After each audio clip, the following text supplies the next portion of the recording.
유다 왕국의 왕들에 대해서 계속 공부를 하고 있습니다. 남유다 왕국의 역대 왕들 가운데에서 최고의 믿음을 가진 히스기야 왕이 세상을 떠나고 그의 아들 므낫세가 남유다 왕국의 13대 왕이 되었습니다. 이 므낫세 왕은 12세 왕이 되어 55년 동안 남유다 왕국을 다스렸습니다. 55년입니다. 굉장히 오랫동안 왕위에 있었습니다. 남유다 왕국 역사상 가장 오랫동안 나라를 다스린 왕입니다. 이 므낫세 왕이 아버지 히스기야 왕처럼 믿음으로 나라를 잘 다스렸다면 남유다 왕국의 역사가 달라졌을 것입니다. 그러나 안타깝게도 므낫세 왕은 아버지를 닮지 않고 할아버지 아하스 왕을 닮았습니다.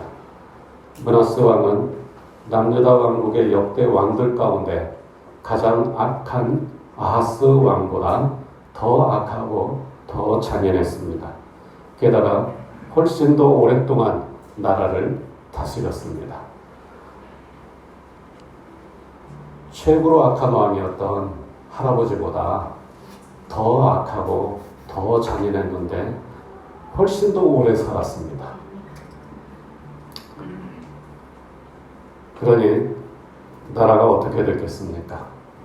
영영 회복할 수 없는 지경까지 쇠락하고 말았습니다. 즉 남유다 왕국의 멸망이 확정되었다는 말입니다. 그래서 므낫세 왕 이후로 남유다 왕국은 급격하게 쇠락하여서 38년 만에 바벨론의 1차 침공으로 바벨론의 속국이 되어서 18년 동안 식물국가로 비틀거리다가 멸망하고 말았습니다. 므낫세 왕 때 남유다 왕국의 멸망이 확정되었습니다. 그러면 도대체 므낫세 왕이 나라를 어떻게 다스렸기에 남유다 왕국이 망국의 지경에 이르게 되었는가? 2절 말씀을 함께 읽어보겠습니다. 여호와 보시기에 나를 행하여 여호와께서 이스라엘 자손 앞에서 쫓아내신 이방 사람들의 가증한 일을 보노라. 자, 여기 하나님께서 이스라엘 자손 앞에서 쫓아내신 이방 사람들의 가증한 일을 본받았다고 말씀하고 있습니다. 성경에 보면 가증하다는 말이 자주 나오죠. 이 가증하다고 하는 말을 히브리어로 토에바라고 하는 단어인데, 토에바 뭐하고 비슷하나요? 토에바 구역질 나는 것이라는 뜻입니다. 구역질 난다, 가증하다, 구역질 난다. 즉 하나님께서 쫓아내신 가나안 사람들이 우상을 숭배하면서 저지르는 구역질나는 일들을 므낫세 왕이 따라했다는 것입니다. 성경을 잘 모르는 사람들은 이스라엘 사람들이 가나안 땅에 들어가서 가나안에 사는 사람들, 가나안 족속들을 다 몰아내고 땅을 차지하는 것이 무슨 정이냐, 그런 모르는 소리를 하는데, 그 당시 가나안 사람들은 우리가 상상하는 그런 사람들이 아닙니다. 그리고 가나안의 종교는 우리가 상상하는 그런 종교가 아닙니다. 구역질하는 일들을 종교의 이름으로 행하는 그러한 사람들이었습니다. 레위기 18장 24절 26절 말씀을 화면을 보면서 함께 읽어보겠습니다. 내가 너희 앞에서 쫓아내는 족속들이 이 모든 일로 말미암아 더러워졌고 그 땅도 스스로 그 주민을 토하여 내느니라. 그러므로 이런 가증한 일이 하나로 행하지 말라. 자, 가증한 일이 무슨 뜻이라고 했죠? 구역질난다. 구역질나는 일을 가나안 사람들이 했기 때문에 그 땅도 구역질을 낸다. 그래서 그 땅에 사는 가증한 일을 하는 사람들을 토해낼 지경이다. 땅이 사람을 토해낼 지경이다. 가난한 사람들은 땅도 그들을 토해낼 정도로 가증한 일, 구역질나는 일을 행하는 사람들입니다. 그런데 그 가증한 일, 구역질나는 일을 므낫세 왕이 따라했다는 것입니다. 그러면 도대체 구역질나는 가증한 일이 과연 어떤 일인가? 고대 가나안 종교는 남신 바알과 여신 아세라를 섬김으로써 풍요와 다산을 기원하는 종교입니다. 바알은 남자신으로 하늘에서 비를 내리고 아세라는 여자신으로 땅에서 비를 받아 곡식을 생산합니다. 여기에 바알과 아세라의 합일이라고 하는 성적인 유비가 있습니다. 그래서 바알과 아세라를 성적으로 흥분시키기 위해서 그래야 비가 많이 오고 그리고 그래야 땅에서 곡식이 많이 나니까 풍년이 되니까 사람들이 신전에서 집단으로 혼음을 하는 겁니다. 맨정신으로 그게 되겠습니까? 환각을 일으키는 식물을 태워서 분양하고 그래서 성경에서 우상에게 분양한다는 것은 특히 분양이라고 하는 말을 강조하고 있는데 그 환각물질이 있는 식물을 태워서 향을 피우는 겁니다. 또 환각 음료를 마십니다. 이렇게 환각 상태에서 경험한 엑스터시에 중독된 사람들은 이러한 우상 숭배에 깊이 빠져들게 됩니다.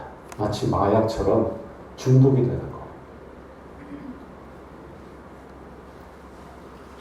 또한 우상 신전의 사제들은 환각 상태에서 죽은 사람의 머리나 해골 또는 뼈 조각을 가지고 죽은 사람의 혼을 불러내서 미래의 일을 물어봅니다. 이런 것도 그냥 맨정신으로 되는 게 아니에요. 환각을 일으키는 그런 식물들을 사용을 합니다. 고대 종교, 고대 샤만 신앙은 거의 그 샤만들, 무당들이 환각을 통해서 예언도 하고 그리고 주술적인 행동을 하는 겁니다. 이렇게 죽은 사람의 혼을 불러낼 때 죽은 사람의 머리를 가져다 놓고 그리고 미래의 일을 물어봅니다. 시체에 뜨거운 물을 부어서 점을 칩니다. 산 사람을 불에 태워 제물로 바치기도 하고 1월 성신으로 기름 화복을 예측한다면서 무고한 희생을 강요합니다. 주문과 부정으로 요술을 부리고 환각에 빠져서 부르는 이상한 노래로 정신을 흐리게 하여 마술을 부리기도 합니다. 므낫세 왕이 바로 이런 가증한 일을 행했으며 또한 권장하기까지 했습니다. 성경은 므낫세 왕이 행한 이 가증한 일들에 대해서 3절부터 9절에서 구체적으로 증언을 하고 있습니다. 그는 가증한 일이 벌어지는 산당을 곳곳에 세웠습니다. 바알 제단을 쌓고 아세라 목상을 만들었습니다. 심지어 아세라 목상을 자기가 직접 깎아서 만들었어요. 그 음란한 아세라 목상을 직접 만들어서 성전에 세우기도 했습니다. 또한 1월 성신을 경배하고 섬겼습니다. 하나님의 성전에도 각종 우상 제단을 만들고 성전 마당에도 1월 성신의 제단을 쌓았습니다.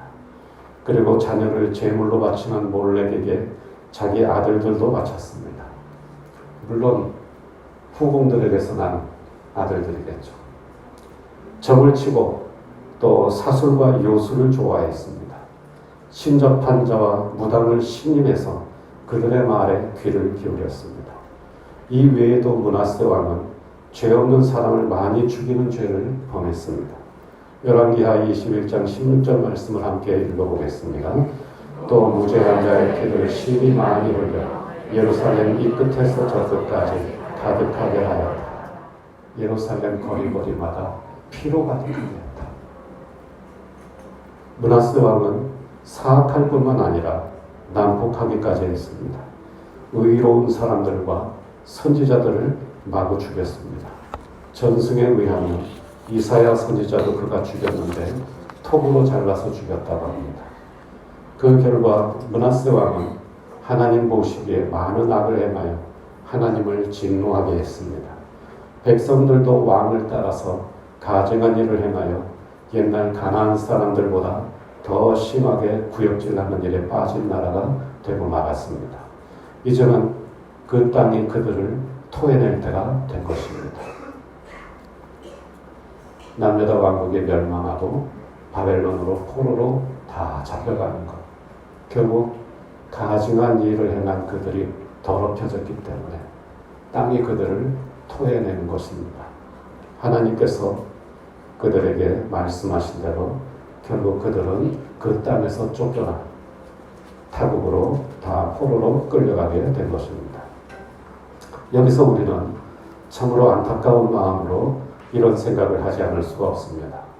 왜 히스기야 왕 같은 훌륭한 왕에게서 이런 아들이 나올 수가 있었을까? 왜 그랬을까요? 아들 교육을 잘못시켰나? 연산군처럼 매사의 왕을 가르치려 드는 대신들에 대한 분노가 있었나? 연산군이 공부를 잘 못했다고 해요.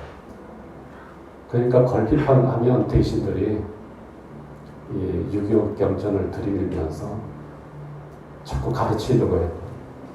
그러니까 그냥 화가 난 거죠. 매사에 그러는 겁니다.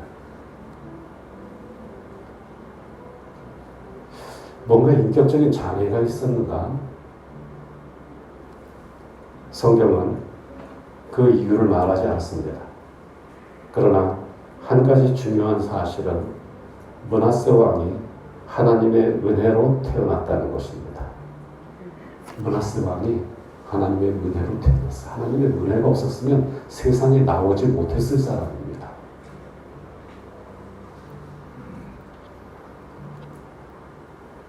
하나님께서 히스기야 왕이 죽을 병에 걸렸을 때 그의 생명을 15년 연장해 주신 일이 있었습니다. 다 아시죠? 하나님의 특별한 은혜였습니다. 히스기야의 간절한 기도에 대한 응답이었고 그야말로 하나님의 특별한 은혜였습니다. 그렇게 히스기야 왕이 은혜를 입어서 생명이 연장된 지 3년째 되었을 때 므낫세가 태어났습니다. 히스기야의 생명이 15년 연장이 안 됐더라면, 그때 그냥 죽었더라면 므낫세는 세상에 태어나지 못할 존재였습니다. 그런데 하나님의 특별한 은혜로 히스기야의 생명이 15년 연장이 되고 그 연장된 이후 3년째 되던 해 므낫세가 태어난 겁니다. 하나님의 은혜가 없었더라면 태어나지 못했을 사람입니다. 그런데 이처럼 하나님의 큰 은혜 가운데서 태어난 사람이 왜 그렇게 악한 사람이 되었을까? 모르겠습니다. 그러나 제가 분명히 아는 한 가지 사실은 하나님의 은혜는 결코 헛되지 아니하리라는 사실입니다. 뭔가 있는 거예요. 하나님의 은혜는 결코 헛되지 않습니다. 고린도전서 15장 9절 10절 말씀을 표준 세번역으로 함께 읽어보겠습니다. 나는 사도가 불릴 만한 자격도 없습니다. 그것은 내가 하나님의 교회를 박해했기 때문입니다. 그러나 나는 하나님의 은혜로 오늘의 내가 되었습니다. 나에게 베풀어 주신 하나님의 은혜는 헛되지 않았습니다. 바울 사도 어떤 사람이었습니까? 교회를 박해했던 사람이었습니다. 사도라고 불리울 자격이 없는 사람입니다. 그러나 하나님의 은혜로 지금의 내가 되었다고 고백하고 있습니다. 결국 하나님의 은혜는 헛되지 않았다는 것입니다. 하나님의 은혜는 헛되지 않습니다. 그래서 하나님의 교회를 박해한 바울 사도도 하나님의 은혜로 사도가 될 수 있었습니다. 마찬가지로 은혜 가운데 태어난 므낫세 왕에게도 하나님의 은혜는 헛되지 않았습니다. 때는 주전 648년 므낫세 왕이 즉위한 지 49년이 되었을 때 아수르 군대가 쳐들어왔습니다. 11절 말씀을 함께 읽어보겠습니다. 여호와께서 아수르 왕과 군대의 지휘관들이 와서 치게 하시니 그들이 므낫세를 사로잡고 쇠사슬로 결박하여 바벨론으로 끌고 간지라.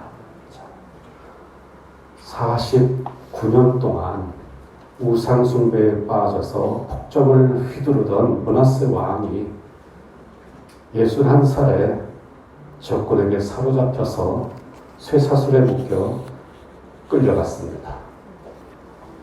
저하고 제 나이 때 옛날에 제 나이면 아주 오래 산 거예요. 아수르의 군대에 사로잡혀가지고 쇠사슬에 묶여서 끌려간 겁니다. 아수르 군대의 포로가 되었습니다. 아수르 군대는 포로들을 잔혹하게 다루기로 유명합니다. 아수르 군대는 포로들을 끌고 갈 때 그냥 끌고 가지 않습니다. 콧뚜레나 입술 뚫어가지고 거기다가 갈고리를 껴가지고 끌고 갑니다.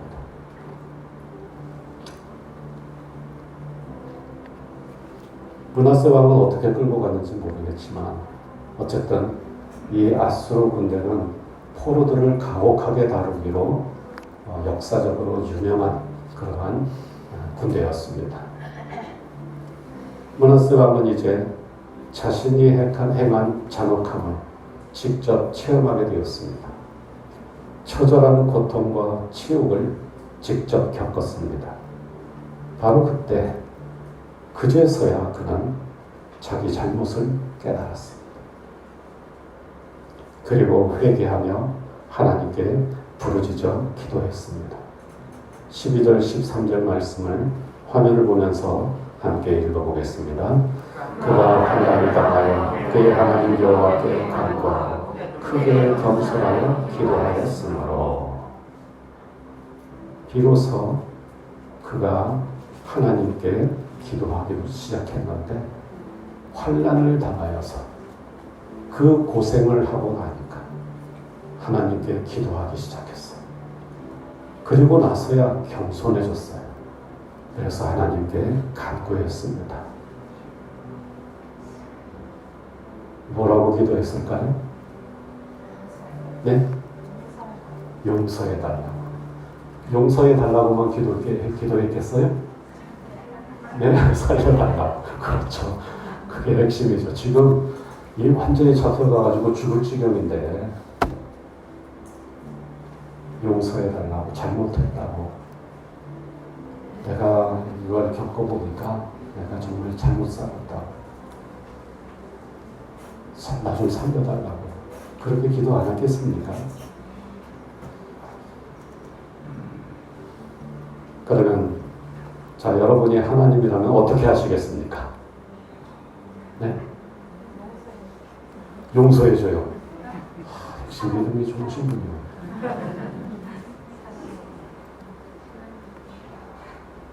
(49년) 거의 반세기를 악행을 일삼으며 평생 폭정을 행한 이 악한 사람을 여러분 어떻게 하면 좋겠습니까?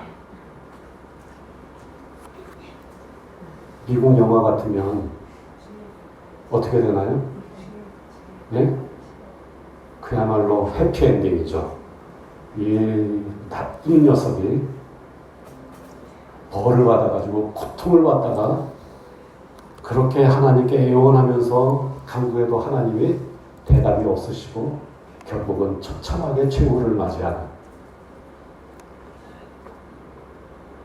그렇게 안 되겠습니까? 네.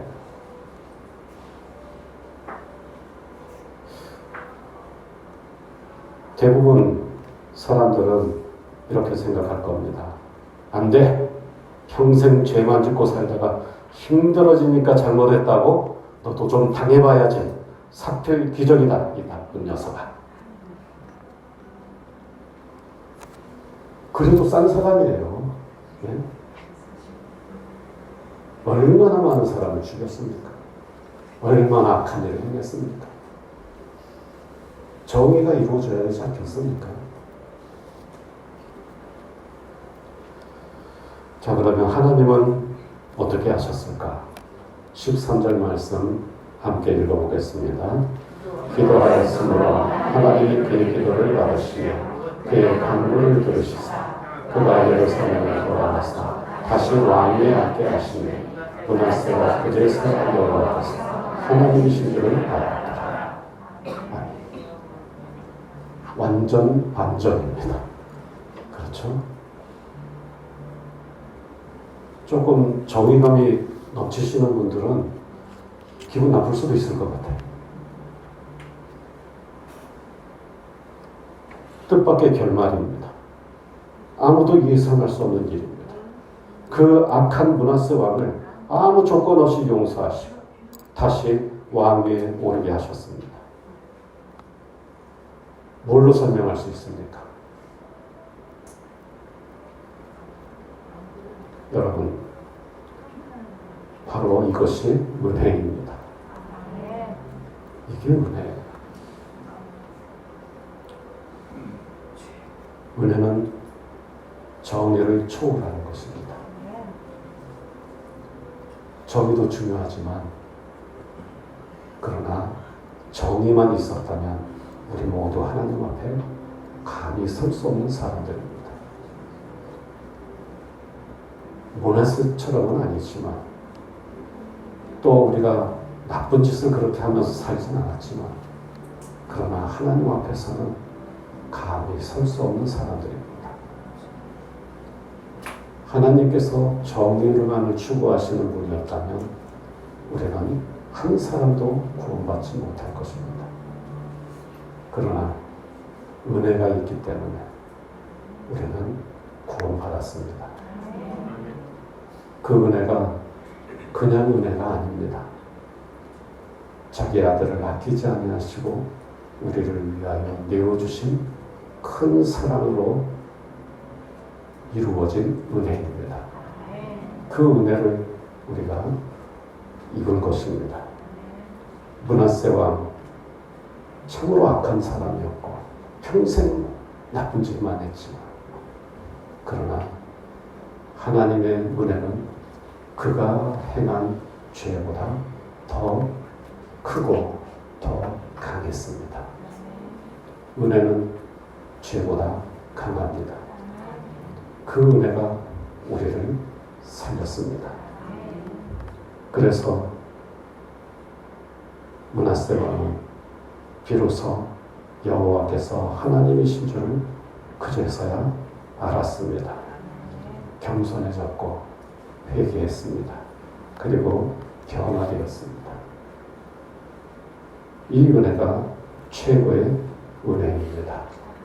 하나님의 은혜를 은혜되게 하는 사람들 되시기를 축원합니다. 그 은혜에 감사하는 성도들이 되시기를 바랍니다. 우리 잘 아는 찬송가 노예 상인이었던 사람이 하나님의 은혜를 입고 구원받은 후에 그 은혜에 감사해서 부른 찬송입니다. 우리들도 그 찬송을 부를 이유가 있는 사람들입니다. 우리 한번 불러볼까요? 반주 없이 부르겠습니다. 나 같은 죄인 살리시 주는 놀라워 잃었던 생명 찾았고 광명을 얻었네 큰 죄악에서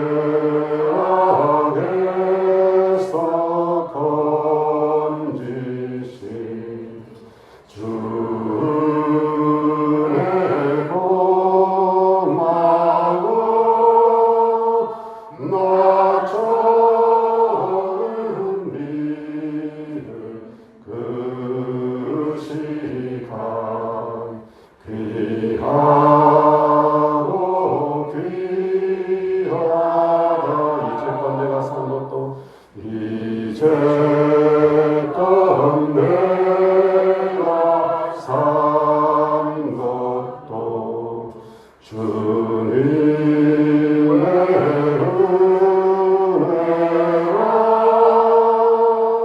또 나를 장차 보냐니 인도해 주시리. 거기서 우리 영원히 주님의 은혜로 해처럼 밝게 살면서 주 찬양하리라.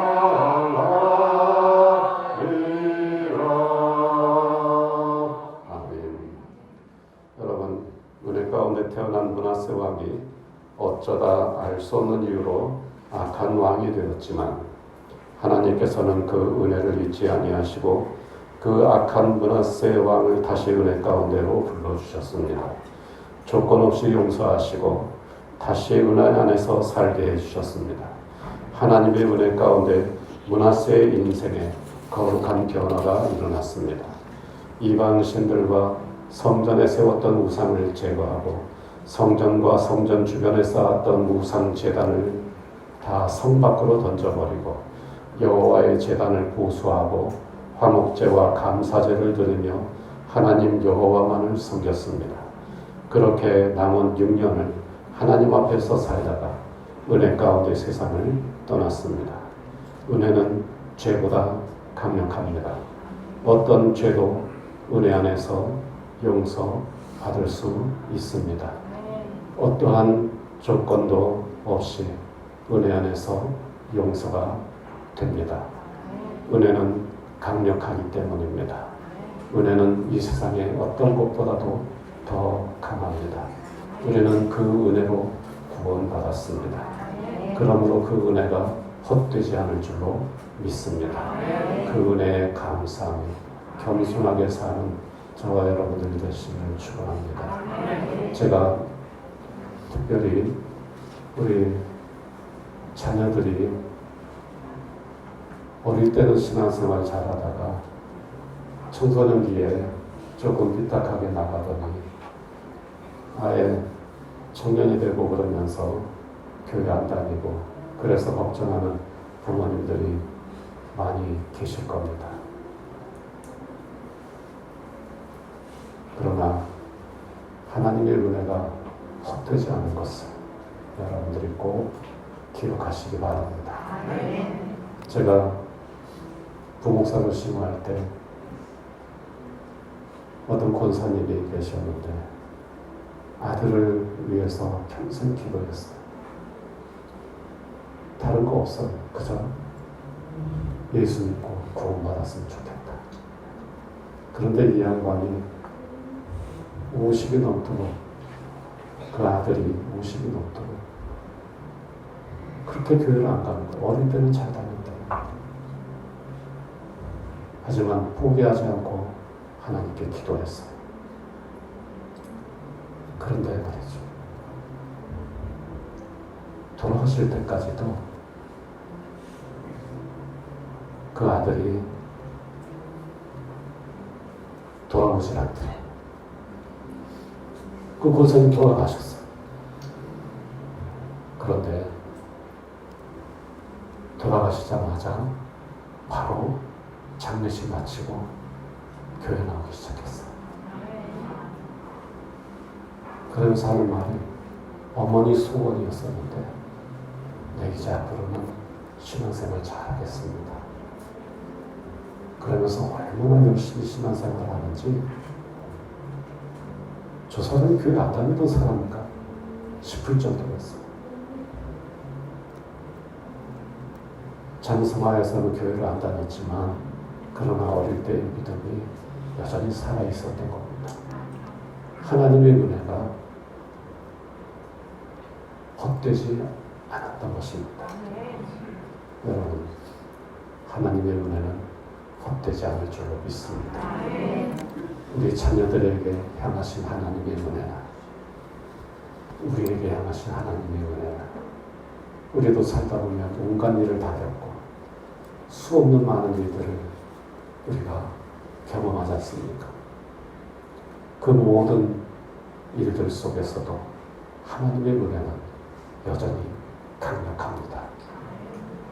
결코 헛되지 않을 것입니다. 우리도 하나님의 은혜로 구원받았습니다.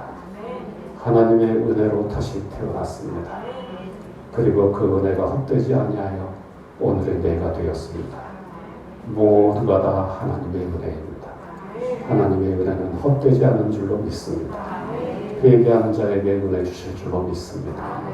겸손한 자에게 은혜 주실 줄로 믿습니다.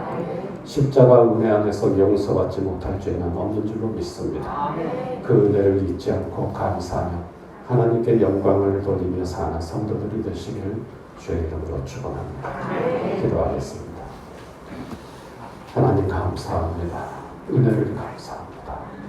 오직 그 하나님의 은혜만이 저희들의 소망인 줄로 믿습니다.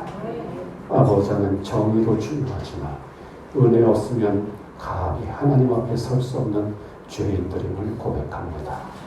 은혜가 없으면 감히 하나님 앞에 설 수 없는 여러 많은 일들을 겪어온 인생인 줄로 압니다.